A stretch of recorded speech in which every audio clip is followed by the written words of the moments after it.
Hola, buenas, bienvenidos, bienvenidas a este vídeo en el que vamos a empezar una nueva unidad, la unidad 11, que trata sobre los cambios globales desde 1945, después de la Segunda Guerra Mundial. Hemos visto ya el tema de la Guerra Fría, hemos visto también por medio del trabajo la descolonización. Ahora vamos a ver en un flash cuáles son los cambios más significativos que ha habido en la segunda mitad del siglo XX y en las primeras décadas del siglo XXI, pues en todo el planeta. Hoy vamos a ver Europa Occidental, vamos a ver Estados Unidos, en otras unidades vamos a ver cómo se construyó la Unión Europea y también algunos de los cambios en otras partes del planeta. Todo lo que hemos visto hasta ahora en la asignatura nos ayuda a entender esto, qué está pasando, por qué el mundo tiene la configuración de hoy en día. Así que vamos a dar algunos datos en este tema, más deprisa de lo que nos gustaría, pero vamos a ver algunos datos de los últimos acontecimientos mundiales que, si tenéis presentes todo lo que hemos estudiado hasta ahora, los podéis entender mucho mejor. En la siguiente unidad, si nos da tiempo, veremos un poco de los últimos cambios, de estos últimos cambios en España, para entender la segunda mitad del siglo XX, pues lo que ha sido el franquismo, lo que fue la transición a la democracia y estos últimos años de historia de régimen constitucional. Comenzamos. Como veis en nuestra portada, esta primera parte del tema la vamos a dedicar a cambios que ha habido en Europa Occidental y en Estados Unidos en los últimos años. En las próximas unidades, por ejemplo, vamos a ver esto de aquí, el Parlamento Europeo, cómo se construyó la Unión Europea. Lo veremos con detalle, pero hoy vamos a ver primero qué ha pasado en Estados Unidos en los últimos años, qué ha pasado en Europa Occidental. Desde el final de la Segunda Guerra Mundial, en Europa Occidental, el Plan Marshall, ese plan de ayuda de Estados Unidos sobre todo, para ayudar a reconstruir Europa y evitar tentaciones de regímenes contrarios a los intereses de Estados Unidos, sobre todo comunistas por la presencia de la Unión Soviética, pues el Plan Marshall resulta un éxito en cuanto a que ayuda a reconstruir en lo económico Europa, y en casi todos los países de Europa, se implantan regímenes de, vamos a llamar, democracias liberales, con una constitución, con parlamentos, con pluralidad de partidos, con libertades políticas más o menos garantizadas. Y casi todos los países de Europa, con tres notables excepciones, España, Portugal y Grecia, van a ser las dictaduras del sur de Europa. España, desde que acaba la Guerra Civil hasta el año 1978, que se aprueba la Constitución. Portugal, desde que el doctor Oliveira Salazar implanta un régimen autoritario que se llama el Estado Novo, del corte prefascista de los que había en Europa en ese momento, y que va a durar, con sucesión incluida y todo, hasta la Revolución de los Claveles el 25 de abril de 1974. En Grecia, la dictadura de los coroneles va a durar desde el 67, que dan un golpe de Estado, hasta el año 74. O sea que más o menos caen las tres al mismo tiempo, las tres dictaduras. Desde 1950 se va a producir en Europa un crecimiento económico altísimo. ¿Por qué ocurre esto? ¿Cuáles son sus factores? Vamos a verlos. Primero, se aplican los avances tecnológicos a la industria, a las actividades económicas, y esto resulta en un incremento en la productividad. Segundo factor, expansión del comercio internacional. ¿Por qué se da esto? Porque, sobre todo en Europa, se van eliminando poco a poco los aranceles y los impuestos por mover mercancías de un país a otro, es decir, los impuestos aduaneros. Poco a poco se van a ir haciendo cada vez más alianzas comerciales que van a quitar esos aranceles, esos impuestos de aduana entre los países que firman esos tratados. Uno de los primeros es, por ejemplo, la Comunidad Económica del Carbón y del Acero, que va a ser uno de los gérmenes de la Comunidad Económica Europea, que luego se convertirá en la Unión Europea. Pero comienzan durante la segunda mitad del siglo XX estas primeras experiencias de qué va a pasar si los países de Europa no nos ponemos impuestos entre nosotros para comerciar. El resultado, que el comercio en Europa aumenta muchísimo, y esto hace también que se incremente la demanda de trabajo. ¿Qué supone esto? Pues como veis en esta foto son emigrantes españoles, que entonces no era un país tan industrializado y que estaba fuera de los organismos internacionales por su condición de país no democrático. Aquí tenemos a un montón de emigrantes españoles, igual que de otras partes del sur de Europa, emigraban a países del centro y del norte de Europa, donde sí se estaba desarrollando este comercio internacional, donde sí estaba habiendo este boom industrial. Así que hoy en día España, que es un país que recibe inmigración porque es un país desarrollado, de Sudamérica, del norte de África, también del este de Europa, en este momento era el viaje a la inversa. España era un país de personas que se iban a emigrar a los países de habla hispana, a América, o bien al norte de Europa porque había muchas oportunidades de trabajo y se traía luego dinero a España, a sus familias. Es justo lo contrario de lo que está pasando hoy en día, y a veces se olvida esto, que España también fue un país de emigrantes, no solamente de recibir inmigración. Además, las mujeres definitivamente se incorporan al mercado laboral, se incorporan a la fuerza de trabajo, ya no que están relegadas en su mayoría a un papel doméstico de amas de casa, siendo sus maridos o sus padres los que proveen. Cuando la Segunda Guerra Mundial, en menor medida en la Primera Guerra Mundial, pero sobre todo en la Segunda Guerra Mundial, se pidió a las mujeres que para suplir a los soldados que se iban al frente, se incorporaran a trabajos de fábrica, a trabajos manuales, que antes solo estaban reservados para la población masculina, y una vez entran en el mercado de trabajo, pues la mayoría ya no se va. El póster de Rosie la remasadora, Rosie de Riveteer, se convirtió en un icono feminista al simbolizar esta entrada de la mujer en el mundo laboral, ¿no? El cuarto factor del crecimiento económico de Europa es un incremento en la demanda de productos de consumo. ¿Por qué pasa esto? Porque al haber aumentado la demanda de trabajo, al haber más puestos de trabajo, al haber más comercio, al haberse desarrollado la economía y la industria, hay cada vez más trabajadores y trabajadoras con una paga justa o una paga mejor en el bolsillo, y eso aumenta su capacidad de consumo. Es decir, ahora pueden comprar cosas que ya no son la comida diaria o bienes de primera necesidad. Empieza a desarrollarse el mercado de los electrodomésticos, las neveras o el mercado automovilístico. Empieza la gente a poder comprar coches cuando antes solamente estaba reservado a las personas más ricas, gracias entre otras cosas al crédito, como ahora veremos. ¿Qué supone este crecimiento económico en Europa a partir de 1950? Sus consecuencias son que se desarrolla el estado del bienestar, muy importante. Un sistema de gobierno basado en las ideas de John Maynard Keynes, que ya lo habéis estudiado en algunas otras unidades, lo que llamamos la socialdemocracia.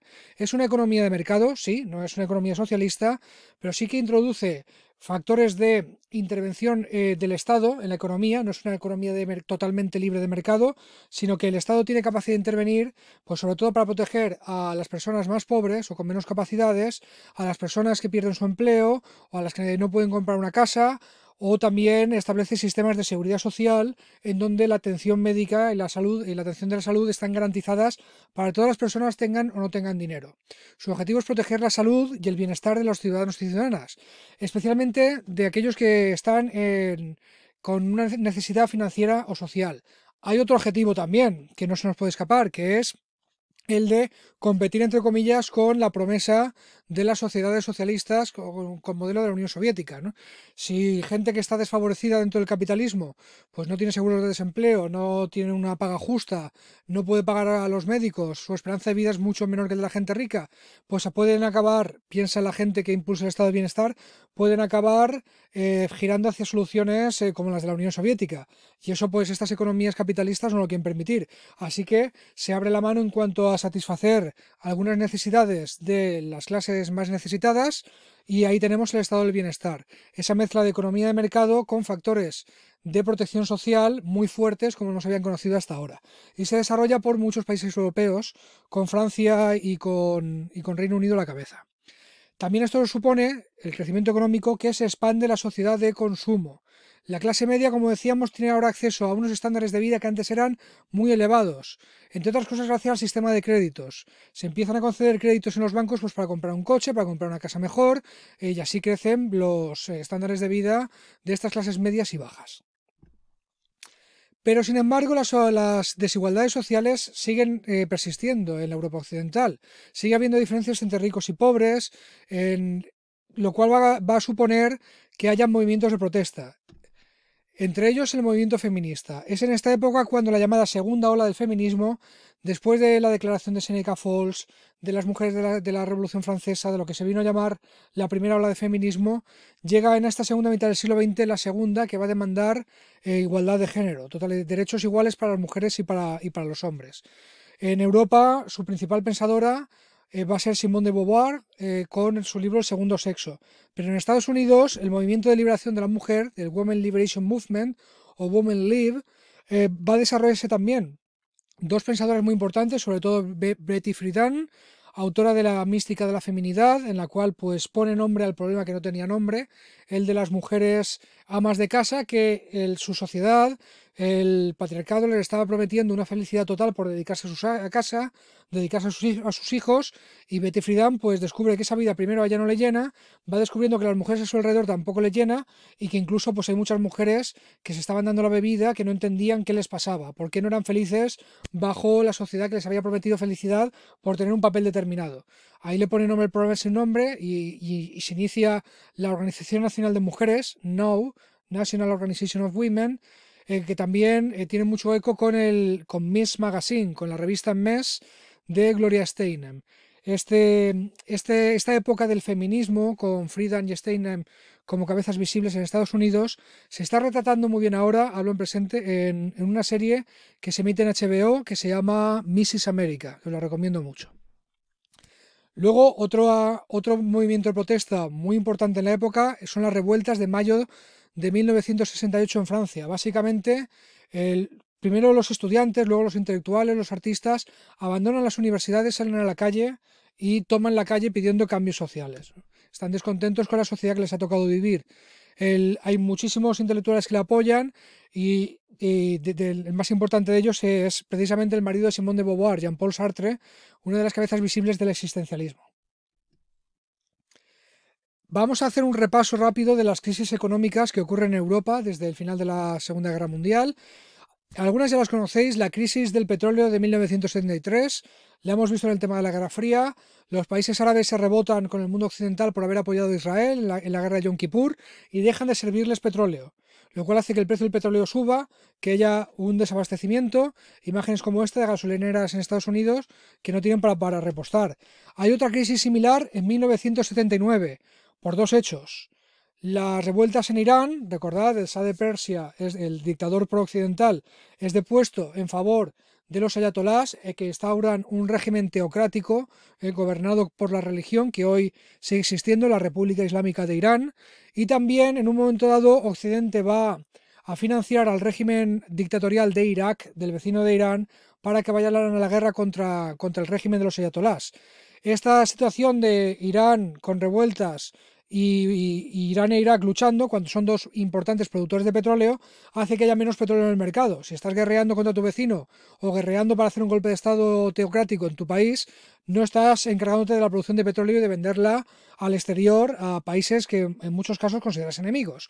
Eso hace que haya menos petróleo en el mercado y que se provoque una crisis. Esta crisis va a provocar, primero, que suban los precios de petróleo, que provoque una recesión económica, un momento en el que es malo hacer negocios, en el que la economía se contrae. Que se contraiga la economía quiere decir también que hay menos puestos de trabajo, menos demanda de puestos de trabajo, la gente se queda en el paro. Si las fábricas tienen menos demanda porque hay una recesión económica, se despiden trabajadores de las fábricas, o sea que es muy afectado a la gente de trabajos no cualificados. Esta crisis, quedaros con esto, esta crisis empieza en Estados Unidos y se expande a Europa. ¿A qué os suena? 3 segundos. 1. Exacto. A la crisis de 1929, que empezaba en Estados Unidos, se expandía a Europa. Quedaros con esto, que vamos a ver más crisis en las que esta pauta vais a ver cómo sigue desarrollándose. Consecuencias de la crisis de 1979 del petróleo. Bueno, pues hay muchos países que para salir de ella adoptan políticas neoliberales. Aquí la Escuela de Chicago, de un economista que se llama Milton Friedman, ha desarrollado esta teoría diciendo que eso de la socialdemocracia, nada. Que para que un país funcione de verdad, que para la economía de un país se desarrolle, hay que quitarle todas las trabas al mercado, que el mercado se autorregula por sí mismo, como venía a apuntar Adam Smith en el siglo XVIII, y que no se tiene que intervenir para nada en economía. Es más, cuando más pequeño sea el Estado, mejor le irá a la gente. Esto es lo que piensa la gente neoliberal, y llegan al poder en Estados Unidos después de esta crisis. En 1980 se elige a Ronald Reagan, un presidente que va a implantar las medidas neoliberales que se van a hacer bastante populares en algunos gobiernos de derechas. Esto supone un recorte en gasto público, la privatización de empresas públicas y del sector público, y la punta de lanza de estas políticas, como digo, van a ser la Reaganomía, de Reaganomics de Estados Unidos, y las políticas de la primera ministra del Reino Unido, Margaret Thatcher, del Partido Conservador. Se convierten en los estandartes que van a desmontar el estado del bienestar en los países donde estaba. En 2008, hace más cerca de nosotros, hubo una crisis financiera tremenda por la especulación en la bolsa y en el mercado inmobiliario en Estados Unidos. Se empezó a especular con hipotecas, se empezó a dar muchísimas hipotecas, muchísimo crédito para comprar casas a gente que no podía pagarlas.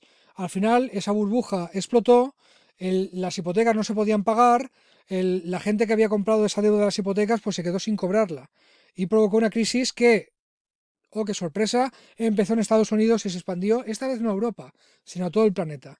Muchos países para salir de ello no tomaron nota de la crisis de 79 y aplicaron medidas neoliberales, recortaron en inversiones del gobierno y gasto público.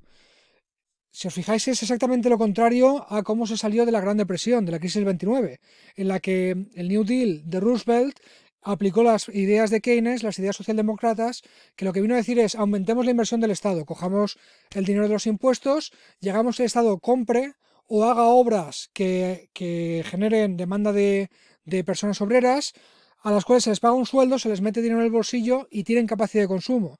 Pueden ir a la tienda de la esquina y gastar. Así el de la tienda de la esquina tiene dinero para gastar a su vez y así se reactiva la economía, aumentando la capacidad de consumo de las personas. Esa fue la solución del New Deal. Pero la teoría neoliberal rechaza todo esto. Se recortan inversiones del gobierno, se recorta en gasto público y las consecuencias son que el estado del bienestar se ve severamente afectado. Hay muchas privatizaciones.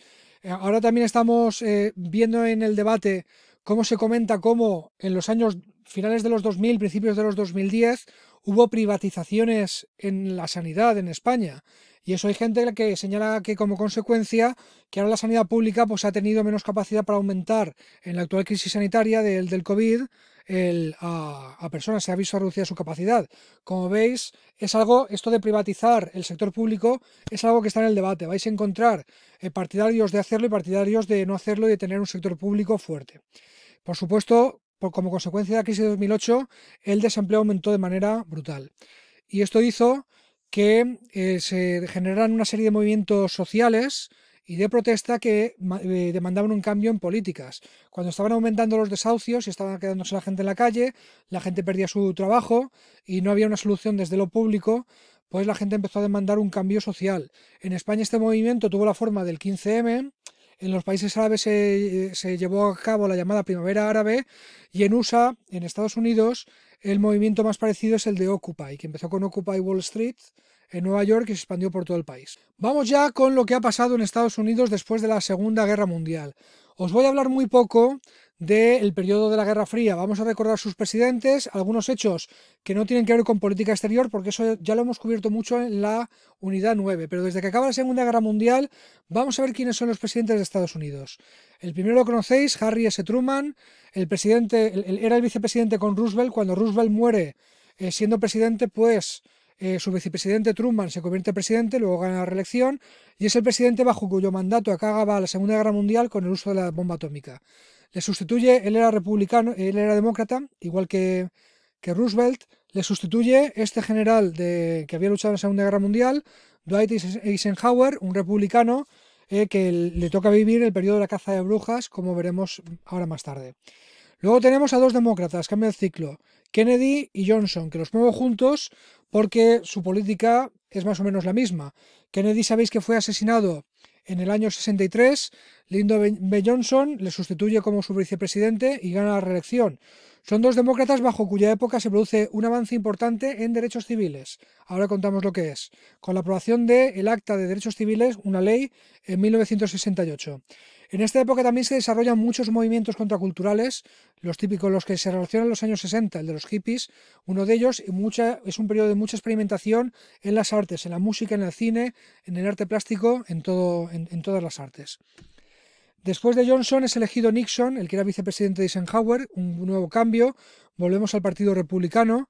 Nixon es un presidente que hizo cosas importantes. Sabemos que bajo su mandato acaba la guerra de Vietnam, que se había enquistado durante muchos años, abre relaciones con la China comunista, que parecía algo imposible antes, pero el escándalo del Watergate, básicamente pillan a la administración de Nixon, a sus colaboradores, espiando al Partido Demócrata, en los tiempos en los que Nixon intentaba ganar la reelección, la ganó, la reelección, pero poco después se vio obligado a dimitir porque le pillaron a destacados colaboradores suyos espiando, y también grabaciones en las que se demostró, grabaciones de audio, se demostró que él estaba al tanto de la cosa. Así que Nixon se lo recuerda sobre todo por ser un presidente que tuvo que dimitir porque le pillaron con el escándalo del Watergate. Uno de los puntos álgidos del periodismo. No me canso de recordaros la película Todos los hombres del presidente, en la cual se investiga el Watergate desde el punto de vista de los periodistas del Washington Post que destaparon este escándalo. Si tenéis curiosidad por el periodismo o es una carrera que os planteáis hacer, tenéis que ver esta película. Una aclaración sobre los años. Os estoy poniendo cuando acaban la presidencia el año en el que se celebran las elecciones. Sabéis que las elecciones de Estados Unidos se celebran siempre en el mes de finales del mes de octubre, más o menos, el tercer domingo de octubre, creo que es. Y cuando son elegidos el presidente ahí, todavía el presidente anterior sigue de mandato hasta el mes de enero, que es cuando jura el cargo el nuevo presidente. Por eso decimos que Truman acaba el cargo en el 52, sería más correcto decir que acaba en enero del 53, y le sustituye Eisenhower, aunque ha ganado las elecciones en el 52, Eisenhower entra en enero del 53, es cuando jura el cargo, ¿no? Hasta ese momento es presidente electo, por eso no liaros con las fechas. Seguimos, después de Nixon viene Jimmy Carter, un presidente que lo conocemos por ser demócrata. Desde luego Ford, el presidente, que no lo he puesto aquí, Ford, que es el presidente que sustituye a Nixon, cuando dimite no consigue la reelección y Jimmy Carter gana las elecciones. Un presidente muy pacifista en un momento de distensión de la Guerra Fría.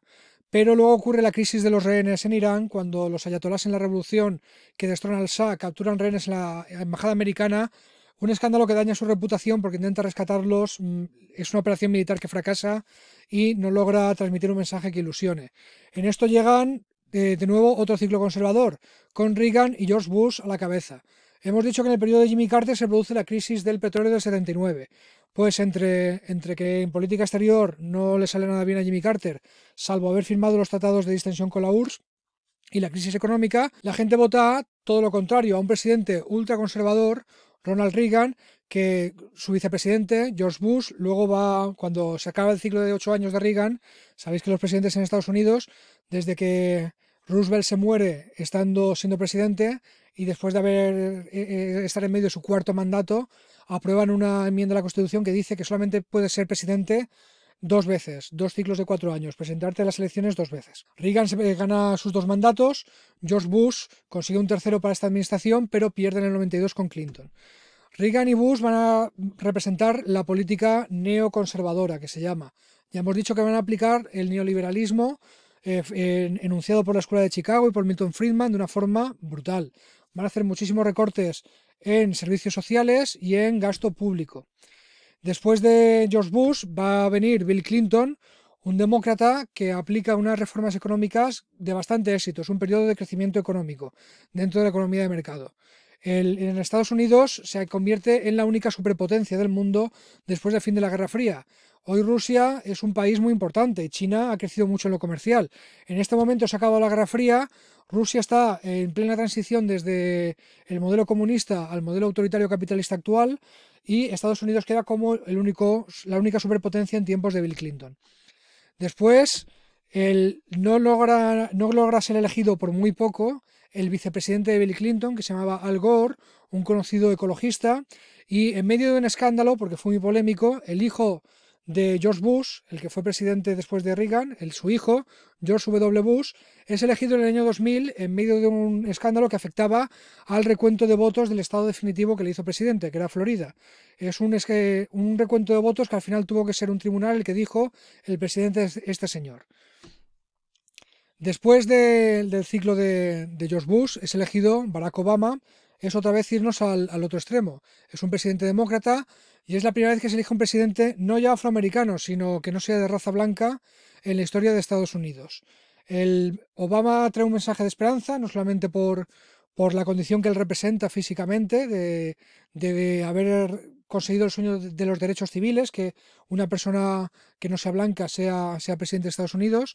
También aumenta el gasto público para sacarle a Estados Unidos de la crisis de 2008. O sea, se da la paradoja de que muchos países estaban aplicando pues, lo que hizo Estados Unidos para salir de otras crisis. similares, que es aplicar el neoliberalismo a saco, pero en Estados Unidos hay un presidente demócrata que no llega a aplicar medidas socialdemócratas a la europea, como el estado del bienestar, pero desde luego nada de neoliberalismo a saco. Obama también va a mejorar las relaciones con sus aliados. Venimos de un tiempo, en el tiempo de George Bush, en el que Estados Unidos se metía en una guerra básicamente por su cuenta, sin contar con la ONU, etcétera, y Obama pues quiere inaugurar un periodo de alianzas, ¿no? De alianzas y de mejorar relaciones con sus aliados. También hay que destacar que acaba el histórico bloqueo de Cuba, el bloqueo comercial que estaba dejando a Cuba sin poder comerciar con el exterior, como veremos más tarde en esta unidad. Además, intenta mejorar la cobertura de salud, de seguridad social, de sanidad, para la gente más desfavorecida, la que tiene menos ingresos. Se llama Obamacare. No esperéis en Obamacare algo parecido a la seguridad social garantizada de la europea. Eso es algo que se intenta meter en el debate político en Estados Unidos. Bernie Sanders ha sido un candidato demócrata que en sus primarias ha lanzado este mensaje de que si en Europa todo el mundo tiene una seguridad social gratis, que se paga con sus impuestos, ¿por qué no la podemos tener en Estados Unidos, donde todo el mundo tiene que pagar para que le atiendan? Pues esto no se da. El Obamacare lo que hacía era que los seguros fueran en condiciones más ventajosas, dar préstamos para poder pagar el seguro médico a las clases más desfavorecidas, pero establecía la obligatoriedad de tener un seguro, ¿no? A Barack Obama, otra vez después de sus 2 mandatos, le sustituye otra vez todo lo contrario, ha vuelto a dar un giro de 180 grados. Es Donald Trump, un conocido hombre de negocios, que representa a la alt-right, a la derecha alternativa. No es la derecha conservadora tradicional de Estados Unidos, que suele tener muchos vínculos con lo religioso. El movimiento alt-right, que representa de alguna forma a Donald Trump, está relacionado con la extrema derecha, incluso con grupos racistas y anti-inmigración, ¿no? Y llega pues con propuestas que antes costaba mucho escuchar en medios mayoritarios, ¿no? Diciendo que había que construir un muro para separar a México, deportar inmigrantes y un montón de ideas que ya no solamente son neoliberales, sino totalmente revisionistas con ciertos consensos sociales que se creía alcanzados. Desde luego Trump está revirtiendo muchas de las políticas de Obama. Y presentó una enmienda que hizo inconstitucional el Obamacare, que ahora mismo está en discusión en el Tribunal Supremo. También hay que destacar esa guerra comercial que tiene ahora mismo con China. Y hasta aquí los presidentes de Estados Unidos de después de la Segunda Guerra Mundial. Vemos rápidamente algunos de los sucesos importantes en política interior, en política doméstica, porque la mayoría de la política exterior de Estados Unidos del 45 al 89 lo habéis visto en el tema de la Guerra Fría. No hemos hablado, por ejemplo, hasta ahora de la caza de brujas. Este señor de aquí es el senador McCarthy, que después de la Segunda Guerra Mundial instauró un régimen, vamos a llamar, de miedo y de paranoia, en la cual se señalaba a todas las personas sospechosas de ser comunista. Sospechoso de ser comunista era también pues, simpatizar con ideas de izquierda tipo la socialdemocracia europea. Si estabas proponiendo algo, vamos a decir, que no era de derechas en Estados Unidos, o que no era alineado con las políticas ultraconservadoras, era sospechoso de ser antipatriota, de ser comunista directamente. Y se le llama caza de brujas porque recuerda los juicios de Salem. En el siglo XIX, en el pueblo de Salem, en Estados Unidos, hubo una época, una psicosis de señalar a personas que no te gustaban o que no te hacían caso como si fueran brujas y se les ahorcaba por ser brujas. Esto ha dado lugar a una expresión macartismo, como sinónimo de una situación política en la cual se realizan acusaciones de traición o de sedición sin ninguna prueba seria, que era lo que pasaba en tiempos de McCarthy, donde si nos ponemos los vídeos de las audiencias en el Senado que se hacían para hacer auténticos juicios paralelos, sin un juez, ¿no? Sino con un político que te estaba interrogando, cuestionando tu patriotismo, tu integridad, porque era sospechoso de ser comunista en Estados Unidos. Si oímos las barbaridades que decían, hoy nos suenan a pues eso, auténticas barbaridades. Pero durante 8 años este señor era muy temido en Estados Unidos y poca gente se atrevía a enfrentarse a él, so pena de ser acusado de comunista y de antipatriota, ¿no? Entonces, sirva este régimen de miedo y paranoia para ilustrar lo que fueron los primeros años de la Guerra Fría, en donde el enemigo ya no era el fascismo, ahora era el comunismo, y la paranoia se extendió por Estados Unidos. Esto llevó, por ejemplo, también a que se hicieran listas negras de artistas, de escritores, de guionistas de Hollywood y de gente sospechosa de tener ideas izquierdistas. No yo digo ya comunista de hoz y martillo a lo soviético o a lo trotskista o lo que sea, no, sino simplemente de no ser de derechas, ¿no? El caso de las listas negras de Hollywood pues fue muy sonado. Hay algunos guionistas que no volvieron a trabajar, que se les metió en esta lista negra y no se les contrataba para hacer películas nunca. Es un tema que Hollywood pues ha recordado en varias películas y en ocasiones. En esta época también se produce un gran movimiento social, el movimiento por los derechos civiles, entendiendo por esto la lucha contra la segregación racial y la discriminación que seguía existiendo en Estados Unidos. En el sur de Estados Unidos seguíamos teniendo baños para hombres, mujeres y negros y negras, ¿vale? Que era el mismo.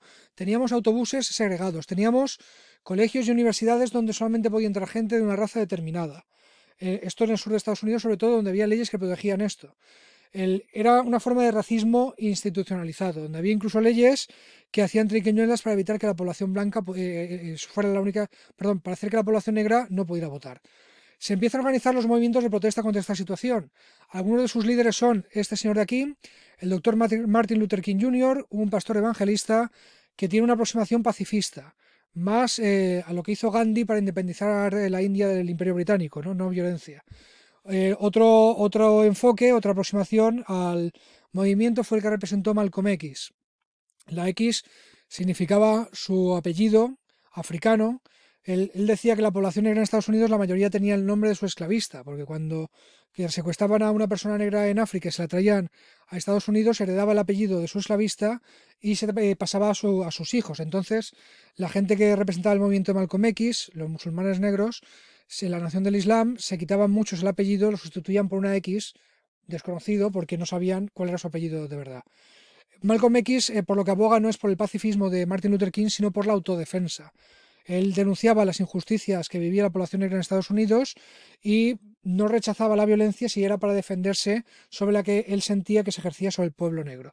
Cuando se asesina a Malcolm X, ahora vamos con eso, una nueva organización, el Partido de Autodefensa de los Panteras Negras, que se llamaba así al principio, el Partido de Autodefensa de los Panteras Negras, ese nombre ya nos hace pensar que cogían las ideas de Malcolm X y se las querían continuar.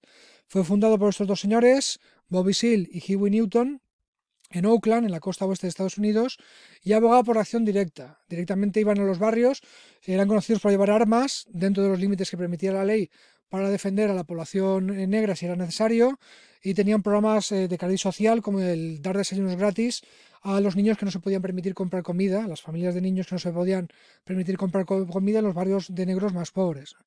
El Partido de Autodefensa de las Panteras Negras y gran parte del movimiento de los derechos civiles fue atacado por el FBI, por su director, J. Edgar Hoover, que los tachaba de organización terrorista, cosa que se ha sabido después cuando se han desclasificado documentos que en ese momento eran secretos, pero hubo una acción dirigida desde instancias del gobierno de Estados Unidos para acabar con este movimiento. Una de sus grandes victorias fue que se aprobara la Ley de Derechos Civiles, las Civil Rights Acts, bajo la presidencia de Johnson. Era una promesa de Kennedy que se logró hacer realidad con Johnson en el 68 y que supuso institucionalizar la igualdad. En virtud de esta ley, por ejemplo, se pudo entrar estudiantes negros a estudiar en una universidad que hasta ese momento era segregada, que solo era para blancos en el sur de Estados Unidos. Eso sí, si vemos el vídeo, tuvieron que entrar escoltados por la Guardia Nacional, por el Ejército y por la Policía, porque había motines de gente que se resistía a esos cambios. Población blanca de Estados Unidos que rechazaba la integración racial. Era peligroso en este momento ser una persona significada con el antirracismo, porque el racismo estaba extendido hasta el punto de que, si revisamos, todos los líderes importantes del movimiento de los derechos civiles fueron asesinados. Martin Luther King, el presidente Kennedy, que llegó con un programa muy fuerte a favor de los derechos civiles, el propio Malcolm X, incluso el hermano de Kennedy, Robert Kennedy, cuando se estaba presentando a presidente de Estados Unidos en plena campaña electoral para continuar la labor de su hermano, pues también fue abatido por disparos y murió la esperanza de esa continuación de las políticas de Kennedy. Para que estos asesinatos os los pongo para que veáis una idea de cómo estaba la situación en Estados Unidos y de que había gente pues muy violenta que se resistía a los cambios de algo tan elemental hoy en día como es la igualdad racial, ¿no? Aquí fotos de este momento de los derechos civiles, una gran marcha sobre Washington que el doctor Martin Luther King habló delante de miles y miles de personas, o este momento en los Juegos Olímpicos de México del 68, donde Tommy Smith y John Carlos, estos atletas americanos que quedaron primero y tercero en una prueba de atletismo, pues levantaron el puño enfundados en un guante negro, el símbolo del Black Power. Black Power es como desde un sector de este movimiento de derechos civiles, pues se llamaba a este movimiento pro liberación de la raza negra, ¿no? El Black Power viene además, es el título de un libro de uno de los líderes importantes, Stokely Carmichael, que después se cambió el nombre de Kwame Ture. Por eso, por este libro de Stokely Carmichael, Black Power, pues esta denominación se extendió. Y si veis un símbolo de un puño negro dibujado, suele ser el símbolo del poder negro, del Black Power, que mucha gente fuera de Estados Unidos lo conoció gracias a este momento, en el que en vez de saludar firmes o con la mano en el corazón, cuando sonaba el himno de Estados Unidos por la medalla que habían ganado para ese país, pues Smith y Carlos levantaron el puño y la gente se enteró de que estaba pasando algo en Estados Unidos. Smith y Carlos eran simpatizantes del Partido de las Panteras Negras. Otros momentos importantes fueron el movimiento de liberación de la mujer, que hemos comentado en la parte de Europa, esa segunda ola del feminismo de Betty Friedan, de Gloria Steinem, y más recientemente el 9/11, el 11 de septiembre. 9/11 es como se escribe la fecha en Estados Unidos, que sabéis que allí el mes va antes que el día del mes, y el 9/11 recuerda lo que pasó el 11 de septiembre de 2001. Básicamente que la organización terrorista Al-Qaeda, liderada por Osama Bin Laden, atacó estas dos torres, el World Trade Center, torres dedicadas a oficinas de importantes negocios en Estados Unidos, en la ciudad de Nueva York, un símbolo del capitalismo y del poder económico americano, si lo queréis ver así. Secuestraron aviones comerciales en vuelo y los estrellaron contra las Torres Gemelas, que se derrumbaron y miles de personas murieron. Aquello fue un duro golpe para Estados Unidos, que tuvo como consecuencias, primero, que el presidente que estaba en ese momento, que era George W. Bush, aprobara la Patriot Act, una ley que recortaba en libertades personales con la promesa de aumentar la seguridad, algo que ha pasado muchas veces a lo largo de la historia. Cuando nos sentimos inseguros, entregamos nuestras libertades al poder existente con la promesa de que nos van a proteger. Y esto es lo que ocurrió con la Patriot Act. Se le recortaron muchas libertades individuales en Estados Unidos con la promesa de tener mayor protección. Y también como respuesta, Estados Unidos va a empezar dos guerras, las de Afganistán y las de Irak. El terrorismo, además, como consecuencia del 11 de septiembre, se va a convertir, si no lo era ya, en el principal enemigo de Estados Unidos. Ha desaparecido la Alemania de Hitler, ha desaparecido la URSS, que fue el enemigo, el que impulsaba, el que cuya existencia impulsaba desde la industria armamentística hasta la política exterior de Estados Unidos. En ese mundo sin enemigo, ahora el enemigo es el terrorismo, sobre todo el terrorismo de corte islamista. No digáis islámico, decid islamista. Por último, vamos a ver los principales conflictos en el extranjero que ocurren en Estados Unidos después de la Guerra Fría. No os digo la política exterior de Estados Unidos durante la Guerra Fría porque ya la habéis visto, pero después de la Guerra Fría vamos a tener primero la Guerra del Golfo, con George Bush, padre de presidente. ¿Qué ocurre? Que Irak, fíjate lo que son las cosas, Irak, que era el aliado de Estados Unidos en la guerra. ¿Os acordáis que hemos dicho que financian a Saddam Hussein, ¿vale?, para que luche contra Irán, que era el enemigo entonces? Financian a unos cuantos guerrilleros islamistas llamados talibanes en Afganistán para que luchen contra la dominación de la URSS en la Guerra Fría. Financian a un montón de grupos terroristas islamistas en todo el globo para que combatan los que entonces eran sus enemigos. ¿Qué pasa después de la Guerra Fría? Que el haber financiado a esos grupos terroristas se vuelve contra Estados Unidos, se convierten en sus enemigos. Saddam Hussein decide invadir el vecino país de Kuwait, un país muy rico en petróleo, con buenas relaciones comerciales con Estados Unidos, y Estados Unidos dice que ni hablar, que qué es eso de invadir un país soberano. Se va a las Naciones Unidas, consigue el permiso de las Naciones Unidas para parar la invasión de Kuwait. Manda tropas, una alianza de varios países, lideradas por Estados Unidos, con permiso de las Naciones Unidas, y frenan a Saddam Hussein, que sin embargo sigue en el poder en Irak. Después, como respuesta al 11 de septiembre, Estados Unidos se va a invadir Afganistán, porque es el país de donde vienen los talibanes, aliados confesos de Al-Qaeda. Los talibanes eran esta organización terrorista islamista que ya he dicho que al principio estaban financiados y entrenados por Estados Unidos y por la CIA. Esto está demostrado, porque lo hicieron en la época de la Guerra Fría para que lucharan contra la URSS, que estaba invadiendo Afganistán durante algunos años. Esta guerra, en lo formal, se gana, en la mayoría del territorio es ocupado por Estados Unidos, instaura un régimen democrático con elecciones, autoritario, con todo el control, que no es mucho, que puede tener en ese estado, en un estado muy con un relieve muy particular, muy montañoso, con áreas montañosas que permiten que los talibanes se sigan escondiendo y que hay áreas de Afganistán que siguen bajo control de los talibanes. Después de eso, el presidente George W. Bush, el del 11 de septiembre, piensa que ya es hora de acabar el trabajo que hizo su padre y decide atacar a Irak, ¿no? A su enemigo, a Saddam Hussein, primero sin permiso de la ONU. Segundo, invadiendo con dos excusas. Primero, que Irak tenía relación con el 11 de septiembre, se pensaba que era mentira y se sabe que es mentira, y que tenía armas de destrucción masiva que era una amenaza para el mundo democrático. También se supo que era mentira. Pues a pesar de esto, de no tener permiso de la ONU y de estar cabalgando sobre dos mentiras, Estados Unidos invade Irak con los pocos países que le siguen, entre ellos el Reino Unido y, para nuestra vergüenza, también España, lo cual genera muchísimas protestas en España y en todo el mundo, ¿no? Esto, como os pongo aquí, generó un sentimiento anti Estados Unidos por todo el país con grandes manifestaciones. Hoy en día, la lucha de Estados Unidos en el exterior pasa por la lucha contra el ISIS, contra el llamado Estado Islámico, que lo vais a ver escrito como ISIS, IS o Daesh, ¿vale? Unas siglas en árabe. Otra organización islamista terrorista que quiere crear un gran estado teocrático en la zona de influencia árabe y que sí que tiene ocupados algunos territorios en Irak y Siria y que hoy en día supone el gran enemigo exterior de Estados Unidos. Bueno, pues hasta aquí la unidad de hoy. Vemos un par de palabras nuevas que hemos visto: recesión y macartismo. Aquí algunos materiales que os recomiendo. En Mrs. América no solamente es una serie sobre la segunda ola del feminismo y del movimiento de liberación de la mujer. De hecho, tiene muchísimo protagonismo, no solo Betty Friedan y Gloria Steinem, sino Schlaffer, que fue la impulsora de un movimiento de mujeres en contra de la ley de igualdad de género que estaba promoviendo el movimiento de liberación de la mujer. O sea, hubo una reacción conservadora en los tiempos que generarían, pues, básicamente que Reagan fuera elegido presidente en un momento dado. Forrest Gump es una película que ya os he recomendado y que vamos a trabajar porque es un bonito resumen de la historia de Estados Unidos en esta época.